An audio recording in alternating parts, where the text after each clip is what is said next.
It's time for the Ward Scott Files, hosted by John Martin. Join the Salty Dog and his captain, Ted Yoho. Search for the Ward Scott Files on Facebook, Vimeo, and over 30 audio platforms, including Apple and Spotify. Now here's your host, the Salty Dog, John Martin.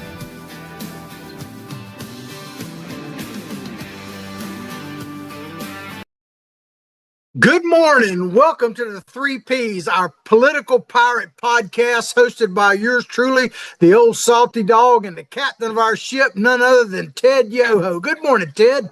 Morning, John, on a Friday. And those words flow off your tongue very well. Yeah, I'm hoping I don't get tongue-tied when I'm saying it. But we've got a new Facebook site up now. It's really just getting started. We got a website going. So check us out. You'll see within the next week or two, we'll have it really pushed, but we're just beginning to get that part started. But we're still going to honor our dear friend, Ward Scott, who kind of was a mentor to both of us, and keep his Facebook site alive. But our show from now on is going to be called the Political Pirate Podcast. So the 3 Ps, remember that. A new set to the sails. Absolutely. Well, I tell you, Ted, we joke about this before almost each show lately, but there's literally nothing to talk about, right? I mean, go fishing. It's unbelievable.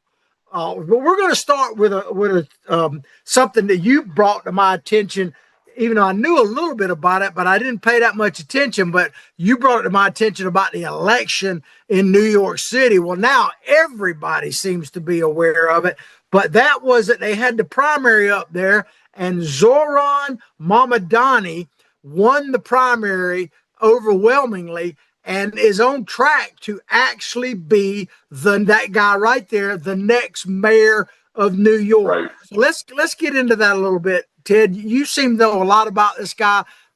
Go ahead and tell us what your thoughts are about what happened in the election and the thought of him actually becoming the next mayor of the Empire City. It's unbelievable.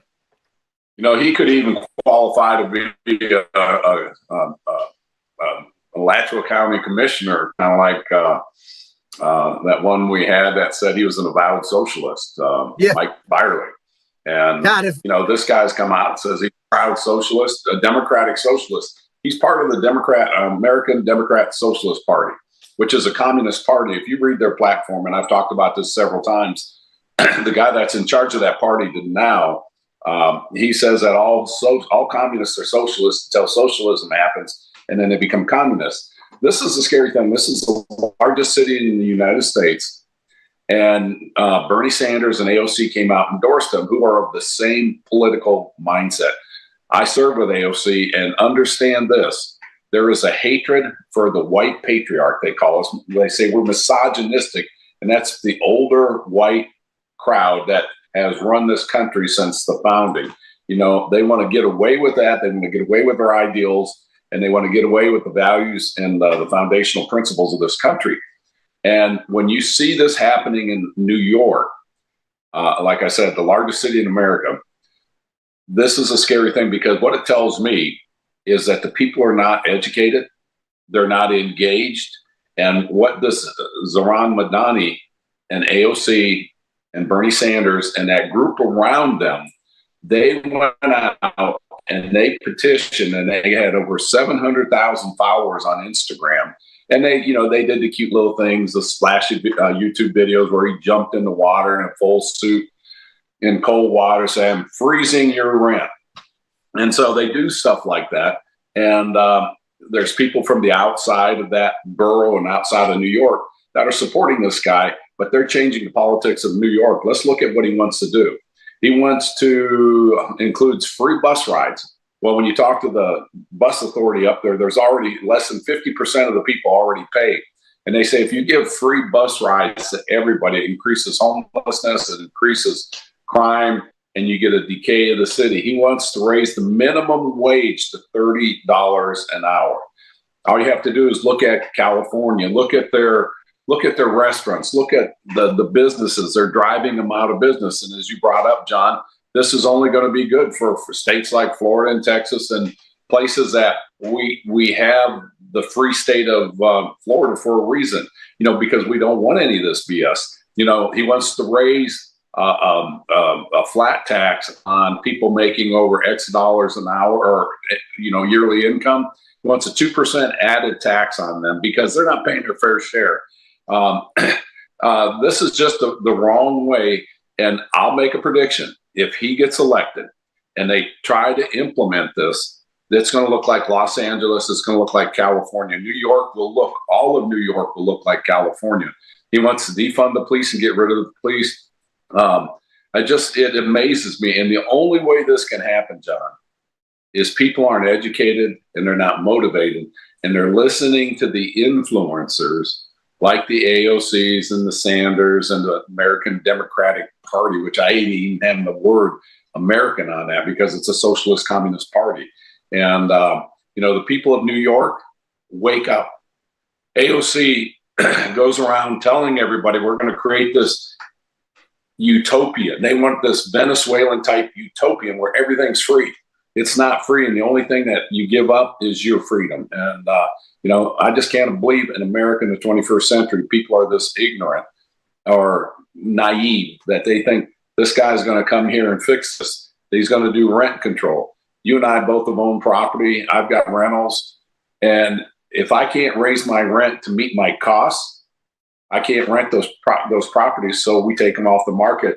And it already said that in this article that the landlord says, I can't rent my property. So I'll turn this back over to you, John. Well, you mentioned about educate and motivate. Of course, our kind of mantra here is the purpose of our show is to educate, motivate, and activate people. Well, one thing about it, they're not educated very well. They're educated wrong on that progressive side. They're definitely motivated and activated. That's for sure. And that's why this guy's there. Yeah. But you mentioned New York City, and I'll make an even stronger case, Ted. You could make a case that New York City is the most important city in the entire world because the financial world comes to New York City.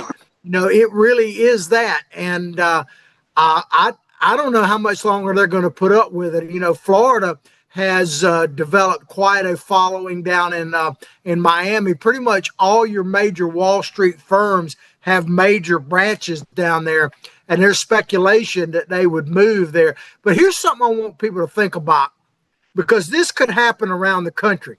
You talk about like the government-run grocery stores. Now, he's not talking about it being free, but government-run. Well, we've seen how that works in the USSR and places like that. But I want to bring a couple of points to people about this, no matter where they are, because this free groceries kind of scares me when it comes to like disasters and that. Think about this. First of all, in a government store, they're going to control the products that are in there.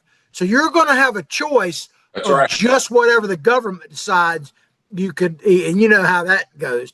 Here's the other thing.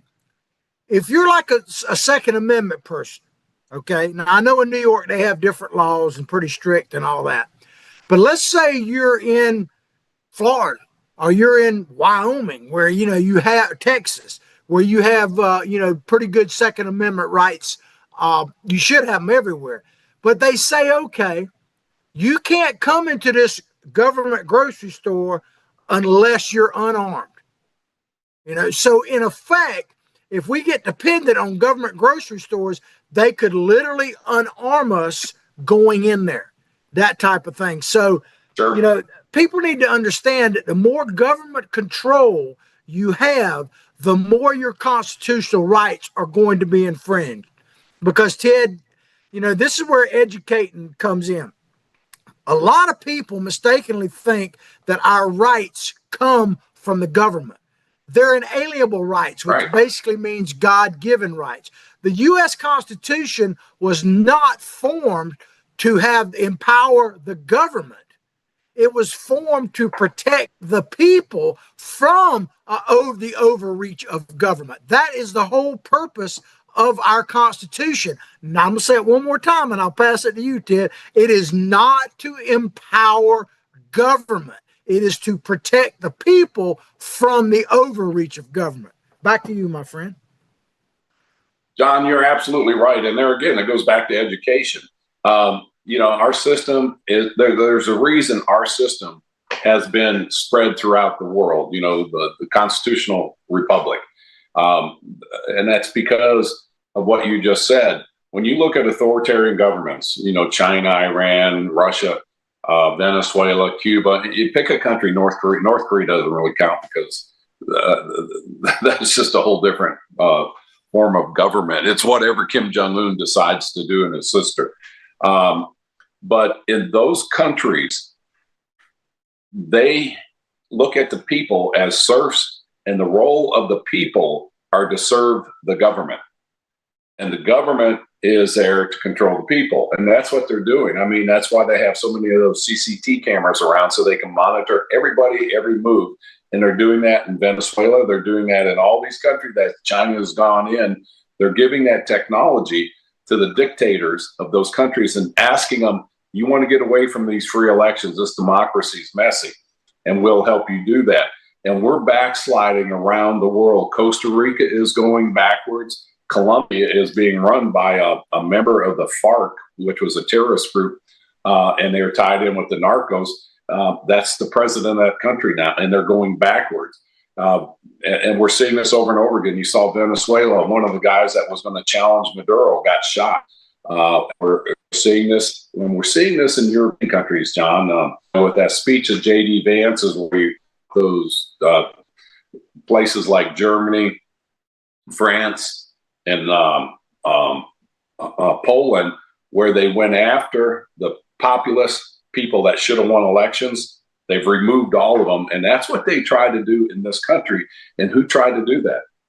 It was the Democrat, Socialist, Communist Party that we have in this country. They're the ones trying to keep Donald Trump off the ballot. They're the ones that had all the 37 different felonies against them. They're the ones that impeached him twice. Make no mistake about this. If they win the majority, he will be impeached. And if they get the Senate, they'll impeach him out of the United States. This is a dangerous time in America. We are so divided. People need to get educated.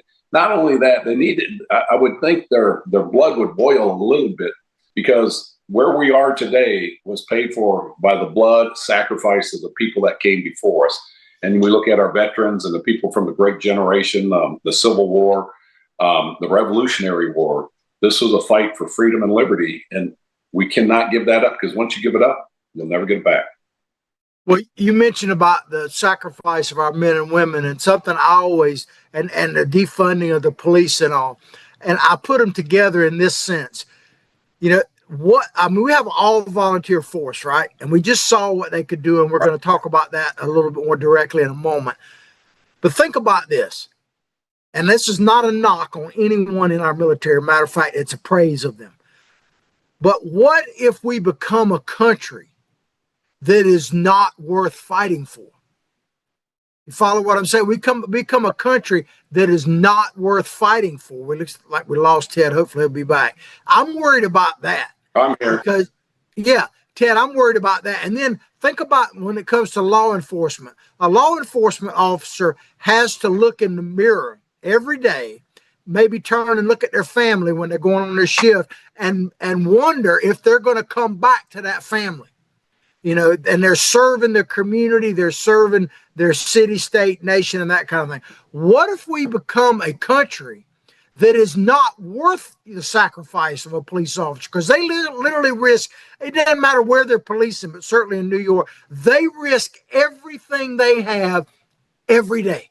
Every day. So think about their family. What if we become a country that's not, or a community or a country that's not worth fighting for, Ted?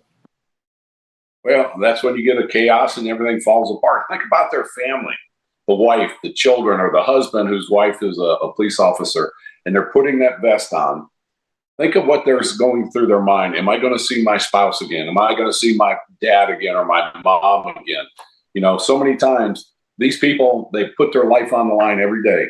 And then you get people like the Zoran Mandani and the AOCs and the squad all calling for defunding the police. And I know we're going to go into the immigration issue a little bit later. But what we see today, especially with the Trump administration, he's trying to undo the malfeasance and the just dereliction of duty of the Biden administration and the Democrats. They are the ones that have created this problem in this country, and they need to be held accountable. And the way we're going to hold them accountable is we have to win massively in the midterms. And I know people don't like elections and that, and I don't like them, but they're a necessary thing if you want to keep your liberties and freedoms in this country. We've got to be activated in this. Well, you know, we talked a little bit about this a while back, referring to L.A., but what if Snake Plissken turns out to be a prophet, The Escape from New York, the original movie?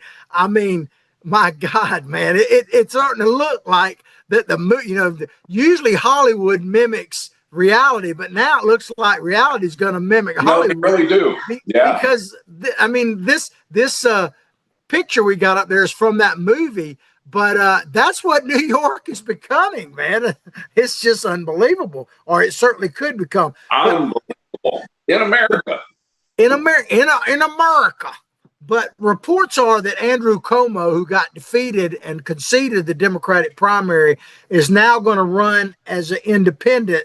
And of course, current Mayor Adams is independent, and he officially declared his candidacy yesterday. I don't know if you saw that. Everybody knew he was going to run, and then as an independent. And then you got Curtis Sliwa, who is of Guardian Angels fame, is a Republican running in that race. Right. So I'm going to ask you to put on and don't let me scare you, your all-seeing eye, Ted, and tell me how you think this is going to be come November with all of these guys running. All right. Well, you brought up Mayor Andrew Cuomo. Just the idea that he's a candidate running for the mayor of the largest city where he was thrown out as governor. If that's the best the Democrats can do, that tells you how little engaged the people are and how little they care about politics. They're burned out about it. So they allow somebody like Cuomo to get in there, there was no way that guy was going to win. And then Eric Adams, he says he's switching parties. He's staying a Democrat, but it's going to have a different platform. And, Eric's the incumbent. They say incumbents are hard to beat, but I don't believe that. And then your other guy, the Guardian Angel, he's been out there, he's been active, but that's going to be a tough district. And what the Democrats did, or the Democrat Socialists did, they had two candidates, and I forget the guy under Zohran Mamdani. They teamed up together and told everybody to vote for these two, and don't even put Cuomo or Adams wasn't running. Don't even put Cuomo on the ticket. So they have that messed up voting system called ranked voting. If the top person doesn't get 50%, his votes go to somebody else. So that's, they played the political game. And when you start messing with the integrity of the political system, people lose interest in it. And then you're stuck with what you get. So where do I see this going? I see, if I was good at predicting, I would be out in Vegas betting. What I see, unfortunately, I think you're going to see Zidani. I think you're going to probably see him get elected. And I say that because AOC's been reelected over and over again. And she is an avowed socialist, communist, Marxist type person. And she beat Joe Crowley, who was he was third in command in the Democrat Party. And I think in that primary that she beat him, I think there was only 14,000 votes, or she won by 14,000 votes in a borough with 700 and some thousand people in there. So it just tells me they're not engaged. They're complacent, and that leads to what happened to all these countries that have failed. People have become complacent. It was like you're saying. Why should I put on a uniform if I'm a police officer? If everybody hates me and they want to take my pay away, they don't want to protect me. If I stand up and defend myself, they want to sue me and my family and take everything away. We are way off base in this country, and we need to get back to the basics. Well, like I always say to people, I give a warning to the people in New York. You can vote your way into communism, but you're going to have to fight your way out. And just Well in said. case you're thinking about coming to Florida to escape from New York, literally, I want to play you a brief video, and then we'll take a commercial break. Wait a minute, before you do that. Go ahead. Well, no, go ahead and do that. Go ahead and do that. Let's play this video to show you what you may be waiting on here in Florida. All right. Zach said to go ahead because he Go needed ahead. a minute. Well, I was on the elevator in D.C. and I was still in the office, and the lady came, the elevator was full, and this was towards the end of my career, and I wasn't being as user friendly. And the lady goes, "Oh, are you a member of Congress?" I says, "Yes, ma'am, I am." She goes, "Where are you from?" I said, "Florida." "Oh, we just moved to Florida." I said, "Where are you from?" She goes, "California." I didn't smile. I just says, "Well, that's nice." I said, "Do me a favor. Leave your politics in California." Well, that's what they need to do. Overall, people have been moving to Florida, and we seem to be becoming redder, but you never know. Are we ready with that video, Zach? All right, let's play this video as a warning to a new migrant if you're detention thinking of coming to Florida. Think about this. Watch this. in Florida's Everglades. It's being dubbed Alligator Alcatraz and is set to open next month. Originally an abandoned airport facility, it spreads across 39 square miles of land and will house detained illegals from Florida and other U.S. states. Florida's Attorney General is warning those who dare to make the escape. I call it Alligator Alcatraz. This 30 square mile area is completely surrounded by the Everglades. Presents a efficient, low-cost opportunity to build a temporary detention facility because you don't need to invest that much in the perimeter. If people get out, there's not much waiting for them other than alligators and pythons. Nowhere to go, nowhere to hide. Well, The gators are real. It's a real thing in Florida, baby. So if you're coming to Florida, we may have to call it like Alligator Alcatraz. I'm saying we may have to have alligator vetting of people coming to Florida. What do you think, Ted? That's right. You know what's funny too is they don't talk about the mosquitoes and all the other bugs out there. Cattle used to die in Okeechobee because there were so many mosquitoes they get into their noses, they're breathing, and the calves would have so many in there they would suffocate. So come on, come on. We got space. We got plenty of critters for you here. Absolutely. Right. I know about the mosquitoes, baby. All right, we're going to take a quick commercial break. If you'd like to become a sponsor of our show, look at the little tagline that says Contact Freddie and call that number. We'd love to have you on board. Please support our sponsors. Please support our show. Spread it far and wide. And Ted, we'll be right back. Although the owner of Lewis Oil Company maintains she is 29, Lewis Oil turns 60 years old in June. Chevron would like to recognize the North Florida second-generation family-owned business, celebrating its growth and staying power. Lewis Oil Company maintains significant on-hand supplies, strategically located fuel depots, a delivery fleet, on-site service, fuel card locks, and convenience stores. Lewis Oil Company understands its responsibility in the local economy by providing service and delivery on demand and in crisis. As a first responder for 18 Florida counties and the Southeast from Texas to Virginia, we are proud of this rare accomplishment. Lewis Oil delivers. This is Ward Scott, and I want to thank all our sponsors who keep the show going and pay the bills. The Ward Scott Files premium sponsors are Crime Prevention Security Systems, large enough to serve you, small enough to care. Meldon Law, the only official injury partner of the Florida Gators. The Ward Scott Files Gold sponsors are Lewis Oil Company, Shoot GTR, On the Spot Dry Cleaners, R&R Construction, and Style Cuts.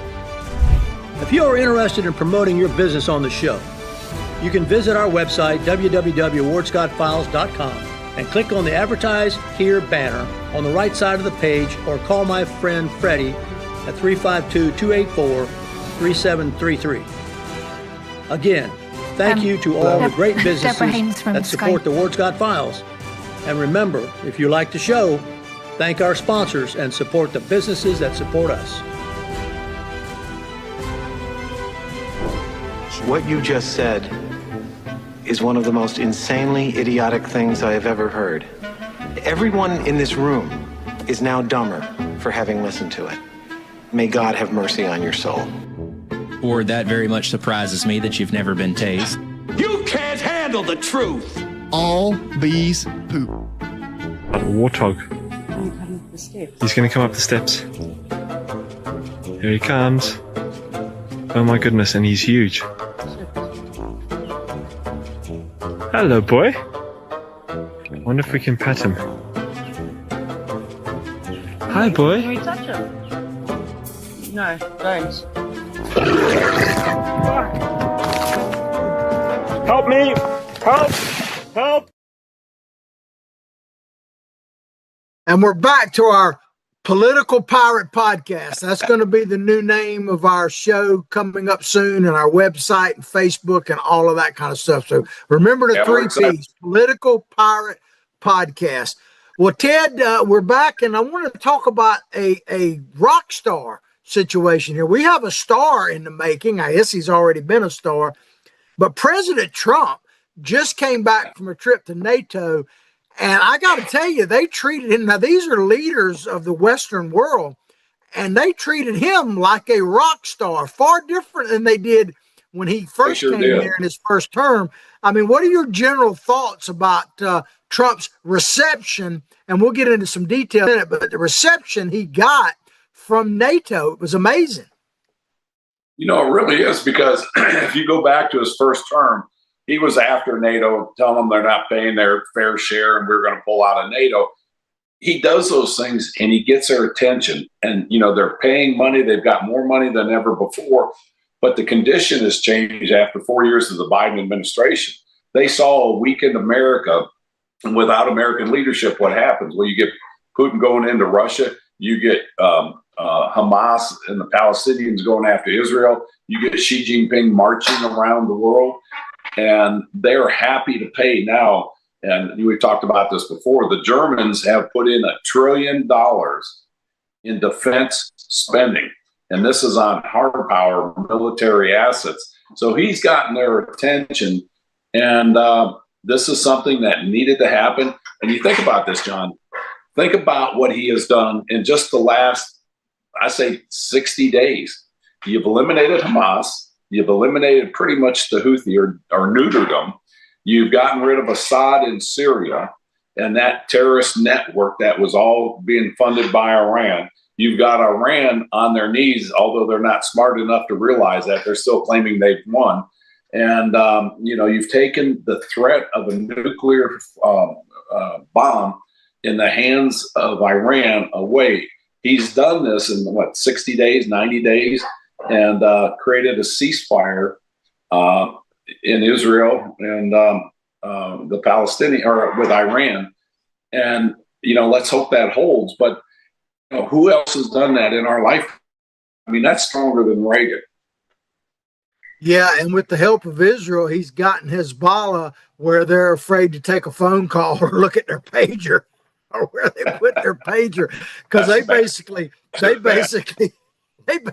said when Iran kind of got attacked and got hit, and we're going to talk more about that in a second, but they basically said, sorry about your luck. You know, I mean, they not a peep came out of them. Yeah. But, you know, you mentioned Biden when he was there, and it made me think of this, Ted, because we're going to play this video. But Biden was walking around going like, where's my daddy? Where's my dad? I mean, he's looking for a daddy.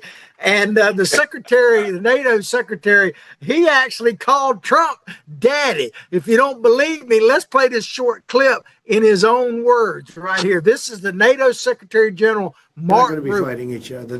Check it out. They've had a big fight, like thing that ended that war. This ended the war. If we didn't take that out, they'd be fighting right now. They're not going to be fighting each other. They've had it. They've had a big fight, like two kids in a schoolyard. You know, they fight like hell.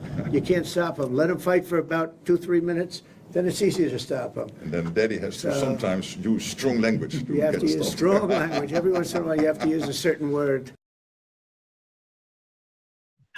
So there you had the Secretary of NATO basically saying, you know, that when these two groups fought, argued between themselves, Iran and Israel, that Trump had to be the daddy and go in there and straighten them out.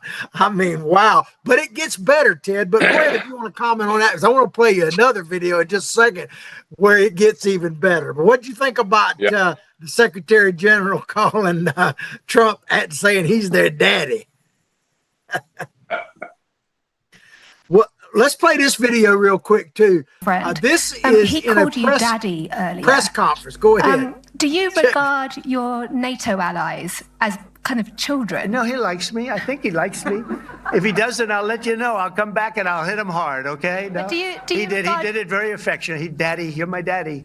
Do you regard your NATO allies, though, as kind of like children, and they're obviously listening to you and they're spending more, and you're obviously appreciative of that, but do you hope that actually they're going to be able to defend themselves, defend Europe on their own without... I think they need help a little bit at the beginning, and I think they'll be able to, and I think they're going to remember this day, and this is a big day for NATO. You know, this was a very big day. They took it. One of the gentlemen said, you know what, we've been trying to raise money for Raise the Rate. There you have it. Like you said, when we were off the air there a minute, Rubio, man, he's been real stoic lately, you know, but he couldn't help it. Since he's been the Secretary of State. He's done a fantastic job, but I think his laughter was a good tool as well.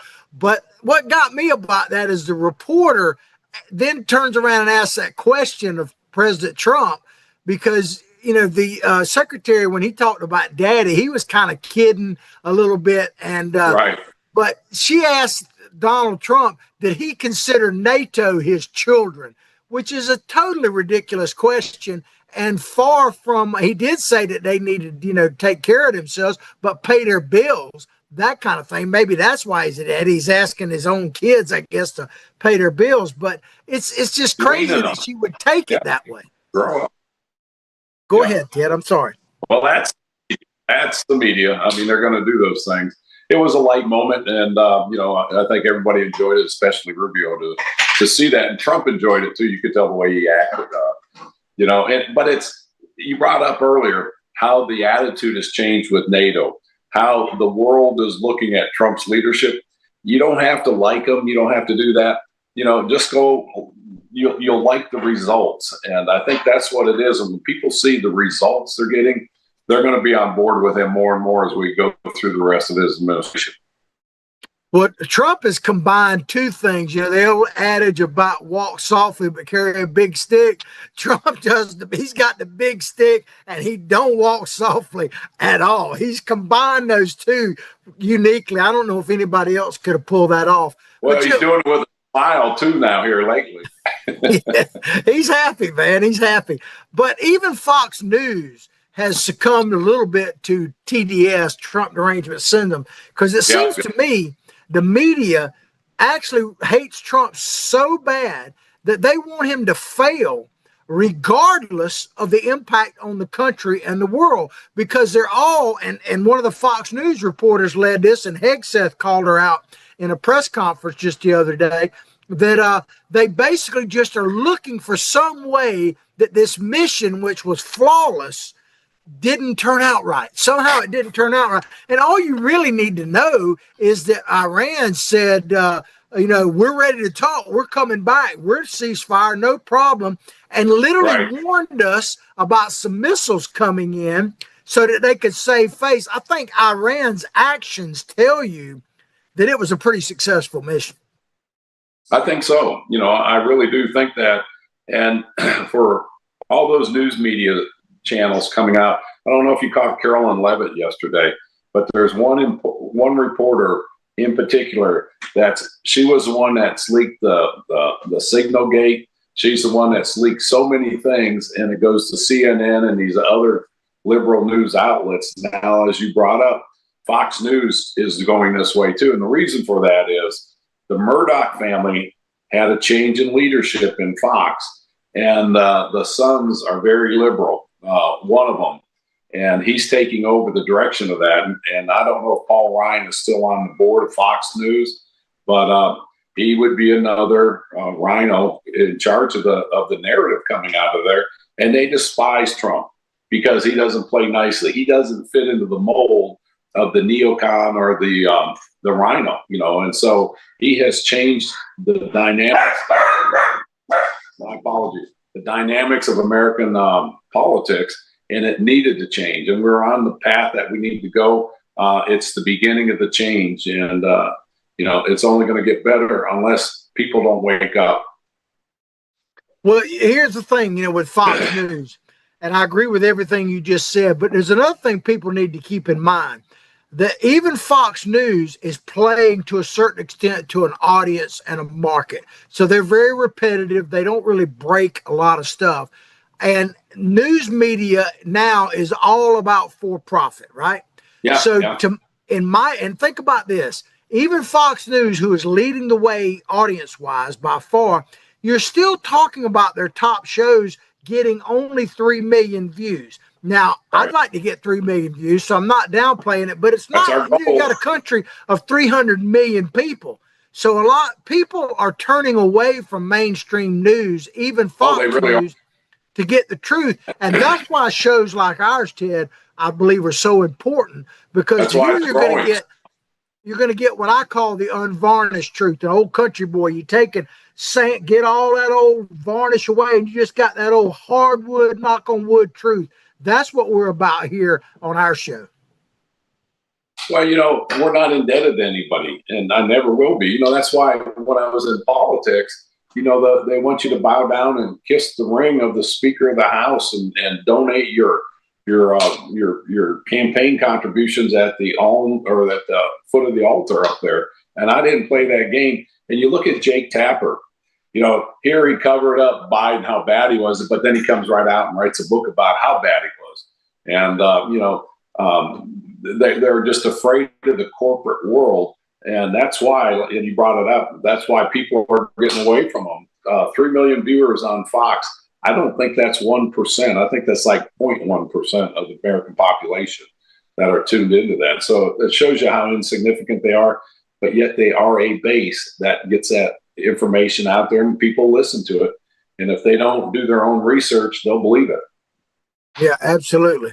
So I tell people, you know, you can fact check us, chime in, comment. We'll try to answer it as much as possible. But I want to get into a couple of quick topics about this because of all the events that have happened, you know, and ask you, for instance, you know, what do you think how the country sees this as a whole? Because you just mentioned it a few minutes ago, but there was an impeachment vote taken against Donald Trump this past week. 128 Democrats joined the House GOP to block the progressives' bid to impeach Trump.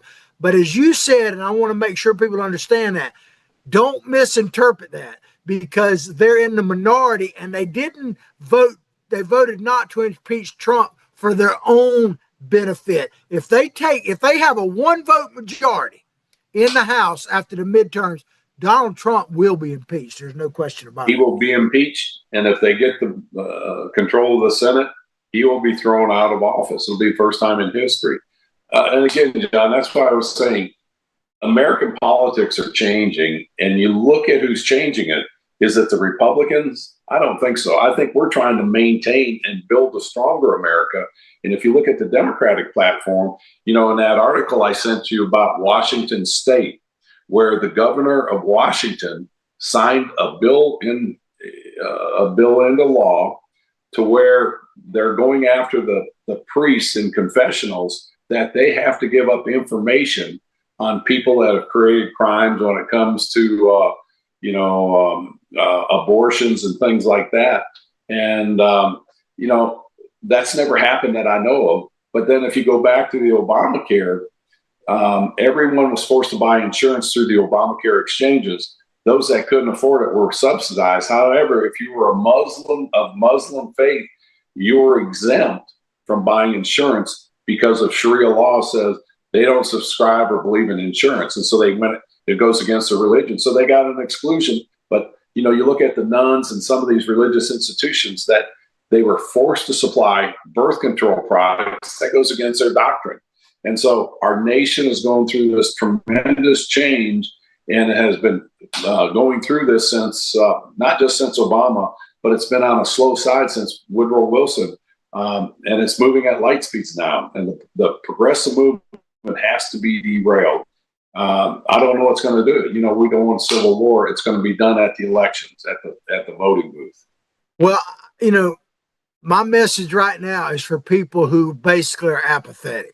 If you're out there and you just want to be left alone, you don't want government, you don't really care, you don't care about government. First of all, government cares a great deal about you. But if you don't care about government, you better vote conservative, because if you want to be left alone, the best way to be left alone is to vote a constitutional republic way, because that's what they'll leave you alone. The progressives will want to control every aspect of your life. But, we're talking about the media here and how they do things. I want to read a quote, and I'm paraphrasing it a bit.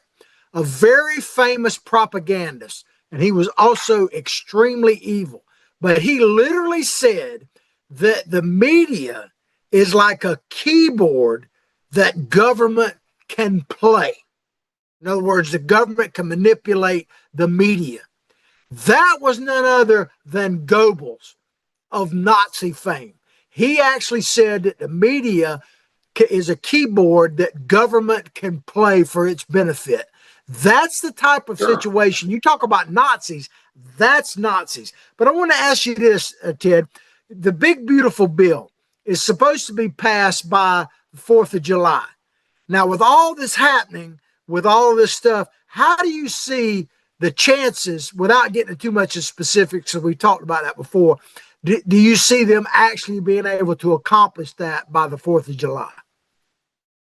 I think you'll see something. I think it's possible. I just got back from D.C., and I can tell you there's a lot of Republicans that aren't going to support it, and it comes down over Medicaid. They said, I talked to several Republicans, and they said, I can't support this bill because we've got 70,000 people in our district that are getting Medicaid, and they would be thrown off of this. And I kind of question them, are they going to be thrown off, or are they going to have to kind of adjust what they're doing, maybe doing the work requirements, things like that. And so if they can work out some of those nuances, you'll see it get passed. If they can't, what they'll do is they'll go to a CR, and then we'll get back into the continuing resolution garbage that keeps adding to our debt. And the system is broken, John, as we all know. And so I do believe they'll get something by July 4th. You know what? Well, Trump said no vacations until this bill gets passed. And I pleaded with him when I was in Congress, if Congress goes on recess and they haven't finished what he wants done, he has the authority to call them back in. And I asked him to do that, to bring us back in, and he didn't do it, but he's going to do it this time, it looks like. So I think you're going to see him hammer something out.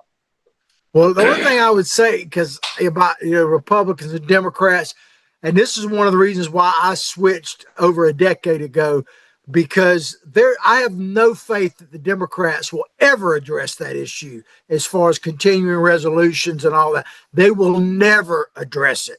With the Republicans, I'm skeptical, but there is a shot, and there are people like you used to be when you were in Congress that actually want to address that. There's really no one on the Democrat side. If anything, they're going further left.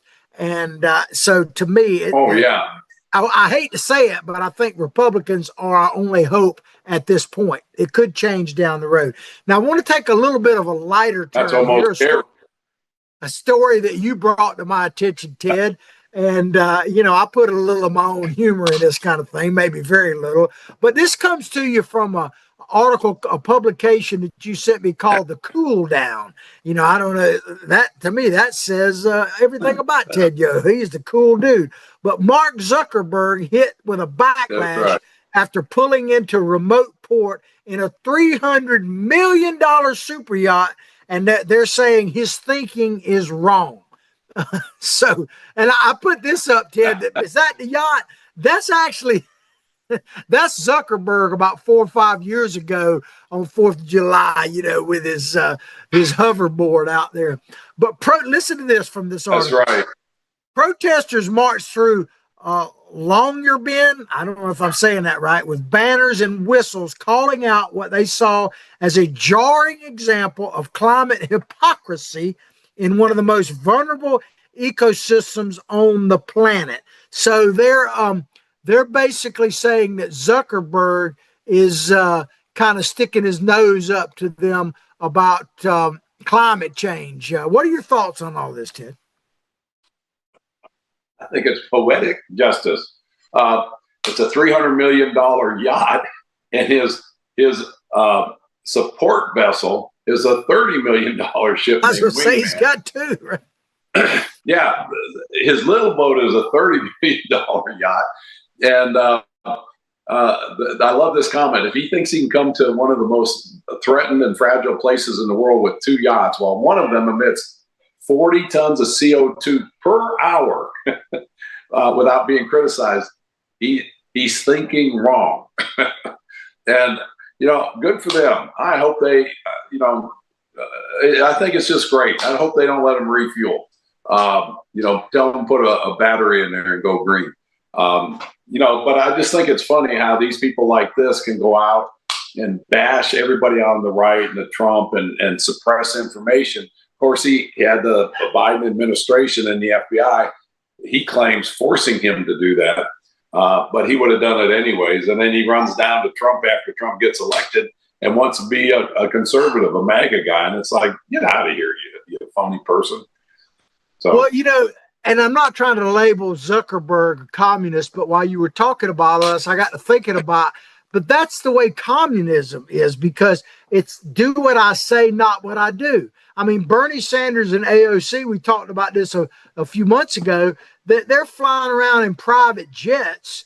And Bernie literally, when questioned about it, said, well, that's the only way I can get where I need to go in a timely manner, basically. Well, he's probably right about that. But I could say the same thing. Why is his time more valuable than mine?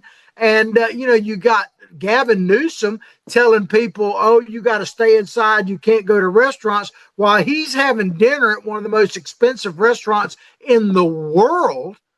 What it reminds me of, and this was a decade or so ago, there was one of the Arab sheiks that was going to be cruising around in the Mediterranean. He was really into CNBC. I don't know if you remember this story. And so he literally was going to be out of satellite range to see the stock market quotes. So he paid them $20 million to realign a satellite for about 2 weeks where he could stay tuned in. I mean, these people live in a world we can't even fathom. I mean, you think about this. Al Gore, I mean, his footprint for all this time has been huge. The same thing with John Kerry. All these people, they are total hypocrites. And if you look at the way Russians live, the Communist Party, you always have an elite group of people that live high on the hog while everybody else is standing in that food line trying to get food at the government store. That's what's in store for us with the direction we're moving in. It really is. I mean, just that article out of Washington State where the Democrat governor has signed a bill to force priests to give up what has been confessed to them in the confessional. That's never happened. And I mean, if they can go down and do that to that level of confidence that we have in our society that's been there for thousands of years, there's no stopping them. And again, this is why the people need to wake up at what's coming. And they don't think it can happen. It can happen the next election. It could happen. If Harris would have won, it would have happened. It really would have. This country would have been over. This would not be a constitutional republic. You think if she won, look at all the people Trump would probably be in jail. The January 6th people would be, they would have gone through their due process and probably be in prison. The Biden family would be more corrupt than they are, which is hard to believe. And the United States would be weaker. So, well, the one thing I think would have happened too if Harris would have won is that Mexico would have built the wall. I mean, they'd have built their own wall to keep people from coming out of here down to there, because there'd be a flood of that.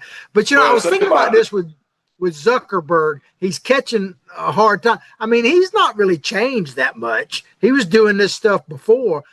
Could it be that he was playing nice with Daddy Trump a little bit? Could that be why they're jumping on him now? Because, you know, they jumped on Elon Musk, who was a darling of the left at one point, because he played nice with Daddy. And then now you got Zuckerberg, and then another guy that appears to be playing nice and kind of falls into this is none other than Mr. Bezos. Jeffrey Bezos has got a $1 billion wedding planned in Venice, for God's a $1 billion wedding with exclusive lists. What are your thoughts on that, Ted? Well, I don't think I'm on that exclusive list. How about you?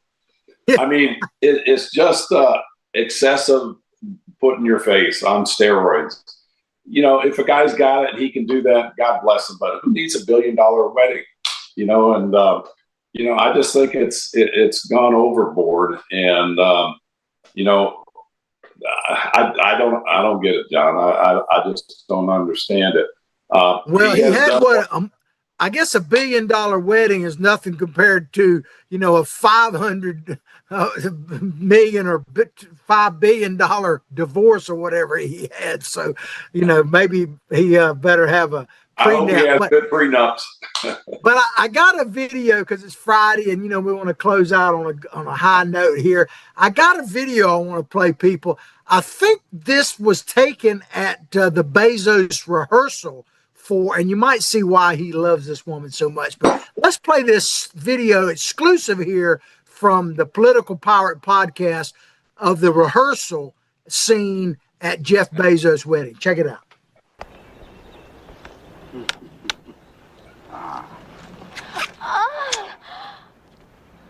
It's good to be the king.